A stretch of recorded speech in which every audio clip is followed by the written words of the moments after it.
Speak up, talk everything. Hai, shalom teman-teman semua. Ketemu lagi dengan kita di Speak Up. Nah, sekarang kita ada topik yang menarik. Hari ini bersama dengan Joe, ada C Dewi, dan juga ada Kodan. Nah, kita ngobrol-ngobrol asik aja ya. Ada satu tema yang menarik nih bagi kita bahas sama-sama terkait dengan dunia kerja.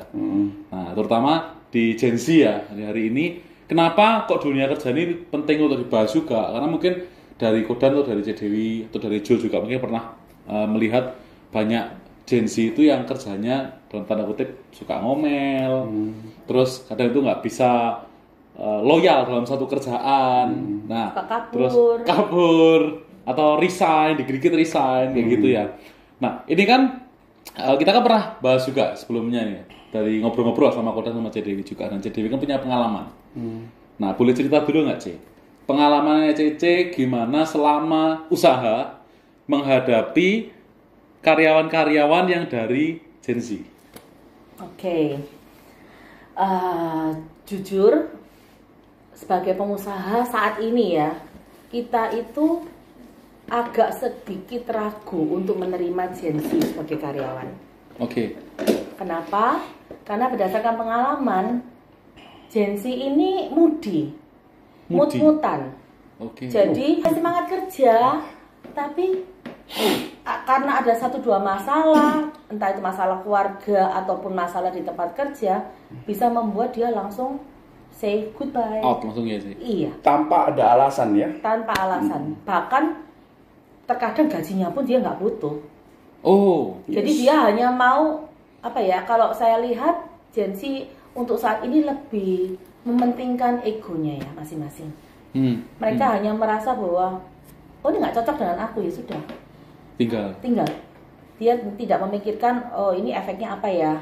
Ini tempat kerja ini aku tinggal ini bagaimana ya. Tapi waktu pertama kali mereka masuk interview, mereka mendetail gitu ya, menanyakan apa gajinya, gimana, semuanya, aturannya bagaimana. Sudah semuanya. Tapi tetap itu dilakukan dia gitu. Dilakukan, dan itu kalau di tempat saya itu dalam sebulan tuh selalu ada yang keluar janji. Nah, kira-kira Selalu. Kira-kira berapa persen umumnya dari Gen Z ini sama yang mungkin seumuran kira-kira 30 atau 28, itu berapa persen dari Total karyawan? Iya, Gen Z itu sendiri. Sehingga waktu masuk terus keluar masuk kayak gitu. Kalau di tempat saya kurang lebih 20% itu Gen Z. Banyak itu, 20%. 20% Gen Z, dan itu selalu bikin masalah. Selalu ada masalah. Selalu bikin masalah. Namun, nggak dikecuali. ide-ide yang brilian. Bahkan dia bisa bikin suatu apa ya istilah, karena kebetulan saya kerjanya bidang F&B, jadi dia bisa bikin inovasi. Yang tidak terpikirkan. Yang kita nggak pernah pikirkan. Gitu loh. Jadi dia kadang memberikan ide-idenya yang sangat baik, sangat bagus, dan bisa mensupport untuk sales juga. Sebentar, itu idenya itu berupa kan F&B toh, berupa makanan toh. Apakah ada kontribusi ide yang baru di bidang makanan atau hanya promosi atau bagaimana? Dua-duanya. Jadi ide dari mulai dari makanan. Jadi dia memberikan ide untuk variasi atau tambahan atau apapun juga yang lagi tren saat ini di bidang makanan maupun minuman, dan juga dia membantu juga di bidang promosi. Jadi yang selama ini kita nih yang business owner yang cara promosinya masih manual, masih pakai brosur, pakai voucher, keliling ke kampus-kampus, ke sekolah-sekolah, bagi-bagi voucher. Sekarang udah nggak kita lakuin lagi. Berarti karena sekarang digital gitu ya? Harus digital sekarang. Digital. Arahnya ke digital untuk promosi. Online semua ya? Jadi semuanya serba online. Itu pun kita jujur aja kita belajar dari Gen Z. Karena mereka jagonya di online ini. Sebetulnya berarti ya bisa dibilang positif negatif ya Ci. Karena kalau Isong lihatnya kan Gen Z ini rata-rata memang daya pemikiran yang kritisnya itu lebih tinggi. Inovasinya juga sebetulnya karena mungkin perkembangan sosmed ya, teknologi juga. Informasinya di online beberapa. Mereka punya informasi lebih banyak, sehingga itu yang membuat tingkat kreativitasnya mereka juga tinggi. Nah, salah satunya juga karena perkembangan teknologi ini yang membuat akhirnya Gen Z ini bisa dibilang berjiwa bebas. Nah, jadi mungkin itu salah satu yang membuat Gen Z ini agak susah untuk dikekang pada akhirnya. Berjiwa Dalam bebas. artian bekerja dengan suatu aturan itu agak susah. Bagi Untuk mereka itu Gen Z. tekanan. Tapi ini ada satu pemikiran yang baru di salah satu teman saya itu ngomong seperti ini. Padahal mereka itu sudah datang bawa CV dan udah dikasih tahu aturannya ya, udah dikasih tahu aturannya. Tapi karena ada sesuatu hal mungkin ya yang mungkin nanti Jojo bisa nambahin yang tidak sinkron dengan moodnya dia sehingga apapun itu dibilang nggak sesuai padahal sudah dikasih tahu loh gitu loh. Iya, Gitu loh. Itu kadang-kadang dari yang sumber yang saya saya tanya itu kenapa kok seperti itu, malah ada satu ucapan seperti ini, karena mereka nggak pernah mikir yang penting moodku senang atau enggak. Oke. Nah, Balik ini ke topik Moody tadi ini ya. Iya, kita coba Gimana? gali lah. Ini kan kebetulan Jo juga dari Gen Z kan, Jo. Nah, kira-kira Jo ini soalnya punya banyak pengalaman, ya kan? Udah pernah kerja juga sebelumnya dan sekarang punya usaha juga. Nah, dulu nih. ya yang dulunya sebelum mungkin pertama kali sekarang. pertama kali masuk ke Yes. dunia kerja ya. Jo kamu lebih suka kerja atau usaha sebetulnya? Waktu pertama kali lulus SMA ya, lulus SMA. Ya, pertama kali masuk lah dalam dunia Yes, kerja. itu yo. Yang pasti yang pertama keinginan dari SMA dulu itu punya usaha sendiri. Oh, sudah. Tapi sebelum aku mau mulai usaha kan ada yang namanya pengalaman dan aku harus bisa tahu bisnis apa yang aku harus kembangkan dan juga apa yang aku inginkan gitu. Tapi sebelum itu aku kerja dulu kurang lebih 3 tahun 4 bulan aku kerja ikut orang. Dan puji Tuhannya sekarang udah bangun bisnis sendiri. Dan kalau ditanya sekarang enaknya kerja ikut orang atau bisnis sendiri, saya lebih suka bisnis sendiri karena Bisnisnya. fleksibel Sorry, waktu. Jo. Jojo tadi bilang bahwa itu dari awalnya sudah terpikirkan bahwa untuk cari pengalaman ya. Iya. Itu kan itu muncul apa karena ada satu desakan atau ada masalah muncul yang Gen Z kan gini. Muncul lah Pemicunya apa gitu. Kadang-kadang yang kita lihat ini seperti tadi udah tahu dia aturan sudah tahu. Semua sudah tahu bahwa kalau kerja itu begini tiba-tiba keluar. Dan berarti kan ada pemicunya, pengalamannya sehingga membuat satu keputusan. Kalau Jojo gimana? Kalau saya lihat dari anak Gen Z atau teman-temanku yang lain yang sepantaranku, mereka itu iri dengan temannya yang bisa work life balance. Jadi mereka bisa kerja dimanapun, mereka bisa melakukan apapun dibandingkan dengan dirinya yang kerja 8 jam, hasilnya yang gitu-gitu aja. Tetapi temanku kerja beberapa jam doang, hasilnya lebih besar dari apa yang dia kerjakan gitu. Jadi rutinitasnya kayak pagi berangkat kerja, terus ke kantor, pulang, tidur capek, terus gitu aja siklusnya. Tapi temanku hari Senin ke mall, terus hari Selasa ke kafe, hari Rebo tiba-tiba ke luar negeri, terus pulang-pulang ke Bali gitu, bisa bebas, bisa kerja di mana aja tapi uangnya ngalir gitu. Uangnya ngalir. Zaman sekarang kan kayak influencer, terus kayak dan YouTuber dan lain sebagainya, uangnya ngalir terus dan mereka itu berpikir, oh temanku enak ya kerja di mana aja, anywhere, anytime, uangnya tetap ngalir gitu. Tapi dibandingkan aku yang kerja 8 jam, capek, belum lagi tekanan dari bos, belum lagi teman-temannya, belum lagi aturan dan lain sebagainya, membuat dia itu merasa kok hidupku membosankan dia gitu. Iya. Ini sebenarnya bicara comparison ya, antara perbandingan lah. Iya. Maksudnya mungkin kalau zaman dulu orang kerja kan, ya mungkin karena nggak ada teknologi juga, nggak ada pembanding lah buat mereka, sehingga akhirnya mungkin itu yang membuat mereka juga bisa lebih setia dengan satu pekerjaan yang mereka alami gitu kan. Nah, tapi memang jujur sih kok, kalau untuk Gen Z itu rata-rata ketika mereka lulus kuliah, mereka tuh kebanyakan pengen usaha memang. Iya. Karena kembali lagi, mereka ini punya jiwa yang bebas dan di sisi lain juga mereka bisa mengontrol sendiri waktunya mereka. Dan itu opsinya ada di usaha. Ataupun kalau mereka mau kerja, hari-hari ini tuh ada beberapa kerjaan itu seperti freelance, terus seperti remote job, yang mana mereka itu dibebaskan untuk mengatur jam kerjanya mereka sendiri. Nah, ini tipikal yang banyak disukai sama Gen Z ya. Terutama juga aku dulu pernah juga di Ceko. Waktu lulus kuliah itu sebetulnya plannya memang nggak kerja. Dari awal tuh plannya mau buat startup. Oh, oke. Nah, karena namanya kan dari IT ya, lulusan IT.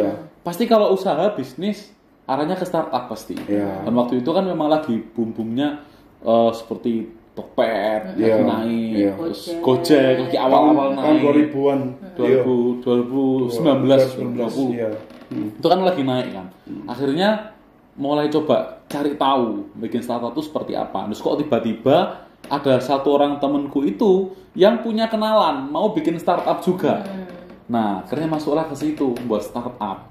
Gitu kan. Jadi sebetulnya gini, Gen Z rata-rata tuh memang dari semula mereka pengen ada satu usaha, bukan kerja, gitu kan. Nah, makanya yang aku justru penasaran dari Joe ini, apa yang membuat Joe ini bisa bertahan sampai 3 tahun? Itu dia.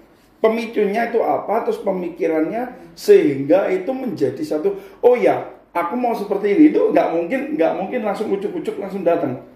Iya, kan Joe kan bilang awalnya kan memang pengen usaha, betul ya. Nah, tapi apa yang membuat kamu setelah memutuskan kerja itu kok bisa bertahan sampai 3 tahun? Itu 3 tahun itu. Itu lama loh itu. Soalnya nggak banyak Gen Z hari ini yang sampai 3 tahun kerja itu. Paling mentok setahun itu bagus. Pasti Bulan. satu bangun kan ya? Iya. Ya pasti. Pasti. Nah, pada saat kamu jatuh, Ada pengalaman apa mungkin? ya mungkin bisa di-sharingkan. Ya. Karena kan buka usaha itu pasti ada namanya masa Resiko. turun dan masa naik ya. Ya pasti.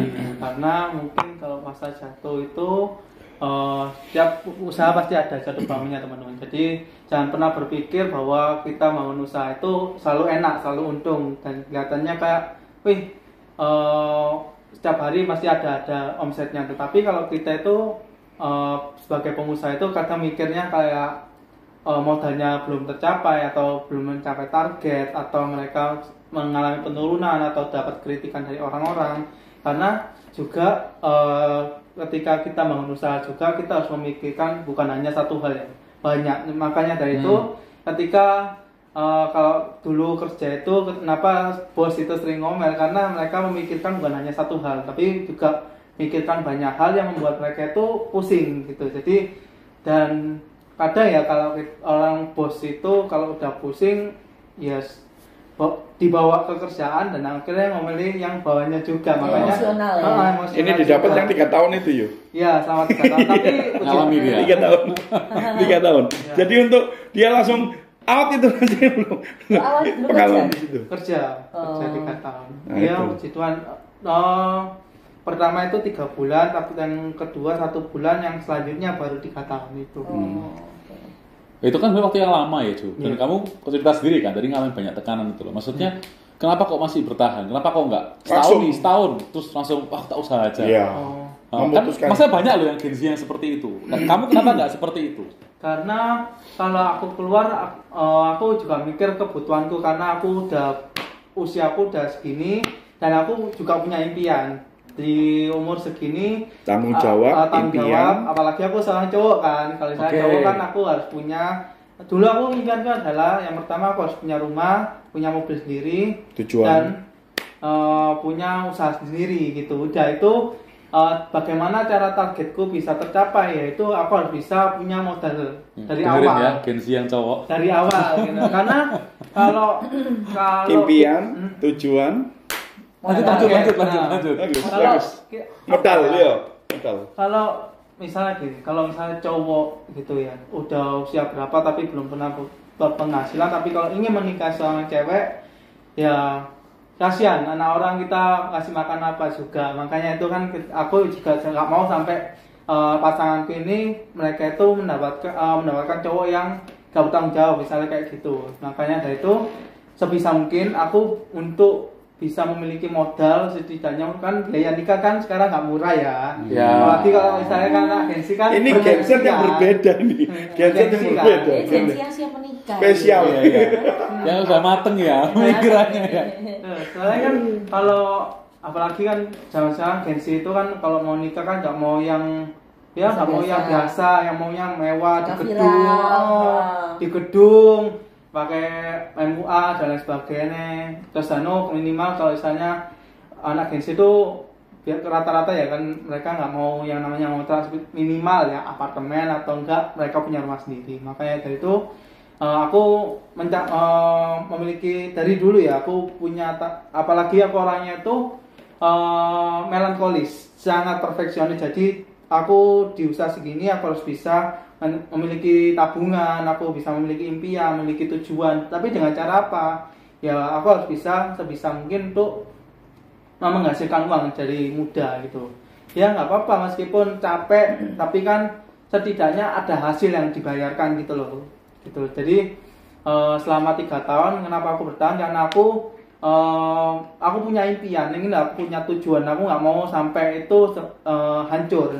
Karena dulu aku punya satu impian dan itu cukup bukan hancur ya, tapi karena keadaan ya aku akhirnya menyingkirkan impian itu. Tetapi aku kembali lagi fokus awalku, yaitu aku tetap ini fokusku yaitu tujuanku yang ini. Di usia aku segini aku harus bisa memiliki tabungan segini untuk biaya nikah, biaya aku punya rumah sendiri, punya mobil sendiri dan lain sebagainya. Dari situ aku harus bisa mencapai target itu. Yo, pokok ada pertanyaan ya. Seandainya, ini pokok tanya ini pengen tahu pemikiran dari Gen Z ini. Tapi kalau pemikiran orang-orang dari JDW, Koko dan dari Yosua, Koko tahu arah pemikiran ini Gen Z ini. Kalau orang tuamu sudah punya usaha, udah mapan, udah bagus, segala sesuatu, apakah kamu mau meneruskan dari usaha itu? Meskipun kelihatannya itu tidak sesuai dengan hobimu, passionmu. Apakah kamu mau? Mau. Buktinya sekarang nenekku ya, kebetulan dia itu nenekku itu Gen Z yang spesial. Nenekku itu buka rantangan dari tahun 90, tahun dari 90-an. Dan aku melihat gak ada yang nerusin. Dan ini suatu peluang yang sangat bagus ketika aku mau resign, aku harus memiliki pengganti yang lebih bagus. Jangan sampai ketika aku keluar aku malah nganggur, nggak ngapa-ngapain gitu. Apalagi aku ditambah kuliah malam juga. Jadi pagi sampai soreku nggak ada, kayak aku harus mengisi dengan sesuatu yang bisa menghasilkan. Berarti kembali kepada tujuanmu. Impianmu dan apa yang kau inginkan kembali di situ lagi. Kembali ke situ. Karena gini Jo, ada beberapa yang Koko punya kenalan itu sudah ada semua, tapi nggak mau meneruskan. Karena itu yang kata Yosua, nggak, karena bukan passionnya di situ. Itu dan aku tanya, kamu nggak punya impian? Ya aku nggak suka, terus ngapain? Ya itu loh. Dan mungkin karena mereka mengandalkan warisan dari orang tua itu. Karena mereka udah merasa, oh aku udah nyaman kok, udah enak, udah enjoy, dapat uang orang tua, dapat fasilitas, dapat ngasih mobil, dapat rumah ada, buat apa aku harus kerja capek-capek. Mereka mungkin dari pemikiran itulah yang memicu mereka itu, ya ngapain aku harus susah-susah gitu. Aku mau ada orang tua aku bisnisnya gede, terus rumah ada, rumah gede malah misal gitu, terus ada mobil, ada lain sebagainya, tinggal apa, ngapain juga. Aku leha-leha atau aku kafe nongkrong dan sebagainya, aku masih ada pemikiran itu yang memicu mereka itu, ya mereka ngapain aku harus kerja capek-capek itu. Dari situ mungkin kebanyakan orang yang anak Gen Z zaman sekarang itu berpikir seperti itu. Oke, ini membuat mereka juga akhirnya kurang bertanggung jawab ya. Tapi ini juga sebenarnya bagus ya, karena ya kita harus tahu juga, apalagi Gen Z yang cowok ya, harus belajar juga untuk mempersiapkan. Dan memang kalau kita punya target ke depan, kita punya impian gitu ya, pasti itu kan juga butuh uang yang besar. Ya, betul. Kita juga butuh penghasilan yang besar, kayak gitu kan. Nah makanya juga kita harus tahu nih langkah apa yang kita harus ambil. Misal kita mau kerja atau usaha kayak gitu. Nah ini aku mau tanya si Koder sih.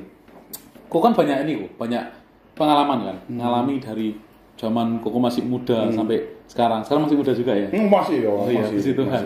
Ini muda lah. Nah, itu kan Koko banyak mengalami up and down kan, naik jatuhnya gitu kan. Nah sebetulnya sih kok, kalau kita bilang memperoleh penghasilan yang besar, which is kebutuhan hidup zaman sekarang kan bukan Beda. semakin kecil, semakin Yes. lama semakin tinggi. Oke. Kita dituntut untuk punya penghasilan yang besar Yes. untuk hari ini. Nah, untuk memperoleh penghasilan besar itu, kalau menurut Koda nih, apakah harus dari membangun usaha? Oke. Kalau dari Koko sendiri itu, Koko berbicara tentang pengalaman dulu ya. Dulu iya berpikir bahwa segala sesuatu itu harus memulai sesuatu dari modal dulu. Oke, dari modal Dulu.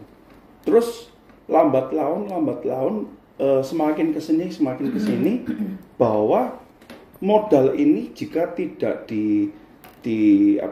dibarengi dengan satu kemauan, modal ini akan menjadi sia-sia. Terus setelah kemauan kembali lagi kepada yaitu tadi tujuannya apa? Itu zaman Koko. Oke. Koko. Bahwa dulu kita berpikir bahwa kalau ada modal gede pasti sukses lah ya kan? Oh, sejalan ya, sejalan. Iya, Ya, pasti ada. oke. Tapi waktu perjalanannya waktu nggak bisa. Teorinya mental. Nggak bisa. Nah, kalau mencapai penghasilan yang besar itu harus ada goalnya dulu seperti tadi Jo. Goalnya apa dulu? Lah, kalau goalnya hanya untuk sesuatu sesaat, umpama goalnya untuk nikah. Setelah nikah apa? Oke. Penghasilan itu tujuannya apa sih? Kan goal toh. Nah, setelah goalnya itu sudah dicapai, biasanya ngedon. Itu karena dia sudah nggak tahu mau ngejar apa lagi. Oke. Ini kan dari pengalaman. Kalau dilihat dari segi Koko up down itu, akhirnya Koko menyimpulkan begini. Yang dilihat itu bukan penghasilan yang gede dulu. Jangan melihat satu penghasilan besar dulu, jangan. Tapi berpikirlah segala sesuatu running dulu. Kalau ini sudah running, pasti engkau akan mendapatkan sesuatu hal yang entah penghasilan besar atau pas-pasan, itu pasti akan mencapai sesuatu tujuan. Tapi ada actionnya. Action. Tapi kembali lagi kok. Ini tak buat lebih sederhana. Yes. Kalau mau kaya, apakah harus punya usaha? Enggak juga. Enggak, berarti kalau orang mau mendapat penghasilan besar sebetulnya nggak harus satu usaha. Kayak misalkan mereka kerja pun untuk era sekarang ya, Iya. apakah bisa? Kerja itu gini loh. Jangan berpikir bahwa engkau punya usaha, tapi jika engkau nggak bisa memanage, hancur. Jika engkau bisa bekerja dengan segala yang bagus, tapi engkau nggak setia, hancur juga. Nah, pertanyaannya itu kesuksesan itu engkau capai dengan usaha atau dengan kerja. Koko mengawali satu usaha yang kecil, tour and travel, Oke. dengan modal yang nggak kecil. Minimal tour and travel itu 300 juta. Minimal 300 juta. Waktu itu tidak ada modal. Terus apa kok mulai? Trusting. Koko memulai kepada apa? Datangi satu orang yang punya uang. Koko kasih apa yang dia mau tour and travel. Oh, tak tulis semuanya. Ini loh, oh kamu bisa ya. Akhirnya dari situ dia memberikan satu support. Jadilah tour and travel. Jadi bukan karena modal, tapi apa yang menjadi goalmu dulu. Sehingga antara engkau usaha atau kerja, itu sebetulnya itu engkau taat atau setia untuk melakukan itu. Bagian setia tadi kan apa? Karena apa? Dia enggak mood. Kalau jujur itu tadi ada goalnya. Nah, orang usaha kalau dia tidak memanage dengan baik, hancur juga. Engkau kerja, kalau engkau nggak taat dan setia, hancur juga. Jadi konteksnya itu adalah tujuannya dulu. Goalnya itu apa dulu. Sehingga saat engkau tahu goalnya, engkau akan tahu. Oh, aku mau usaha. Oke. Usaha itu harus ada. Dipikirkan bibit, bebet, bobot. Seperti tadi Jo ya. Bibit, bebet, bobotnya. Terus jangan punya planning cuma A. Punya planning itu harus A, B, C. Kenapa? Saat nanti berjalan waktu, Yang menguji kita itu siapa sih? Waktu kan? Betul, betul. Waktu itu yang akan menguji kita. Engkau mau kerja.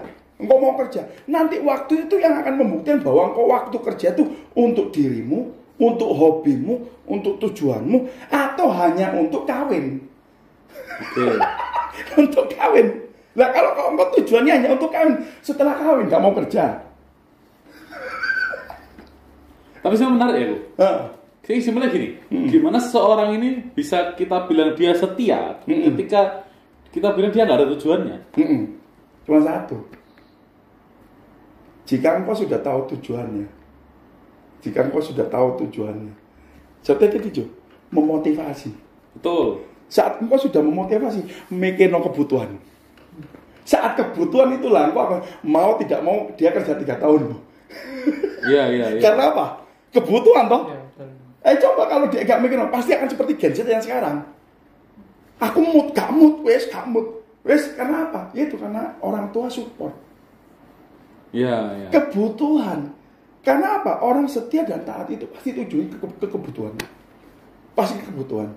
Kalau kebutuhan sudah terpenuhi semuanya. Mikir tujuan? Belum tentu.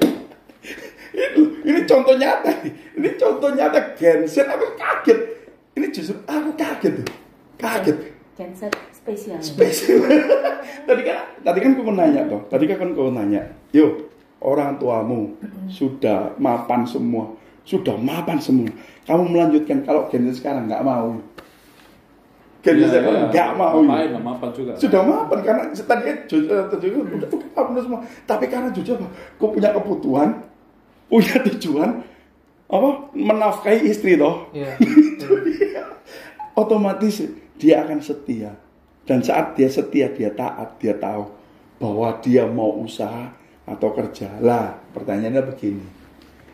Apakah saat Gen Z ini dengan pola pikir yang seperti Jojo itu, apakah dia tahu bahwa di dalam perjalanan itu pasti ada badai? Iya, belum tentu juga. Badai. Lebih nggak kebayang. Itu, lah makanya itu bagaimana kita menyatakan bahwa kita mau meraih satu kesuksesan atau kekayaan kita dengan bekerja atau kita dengan usaha. Apakah dengan uang yang cukup atau uang yang lebih kita bisa mendapatkan tujuan itu? Dengan uang yang lebih atau uang yang cukup? Apakah bisa mencapai tujuan itu? Kalau cukup ya bisa lah. Badai datang, jeder. Oh, ada faktor X lah. X itu. Jadi segala sesuatu ini saat engkau kerja atau dengan usaha, makanya tadi disebutkan ada satu resiko. Benar ya? Ada satu resiko. Resiko inilah yang harus dipikirkan yang pertama kali. Orang mau kerja, mau usaha, resikonya dulu. Kalau sekarang enggak. Aku pokoknya nanti kerja. Oh ini karena tren. Oh ini tren kan. Oh income yang bagus. Oh semuanya kok menjawab. Akhirnya gak mau memikirkan resiko. Yang diutamakan apa? Keuntungan dulu. Tadi Oke, nah kita start dulu. Ini mulai masuk ke ranah bisnis ya. Iya itu dia. Kita bahas dulu dan dunia kerjanya ya. Siap.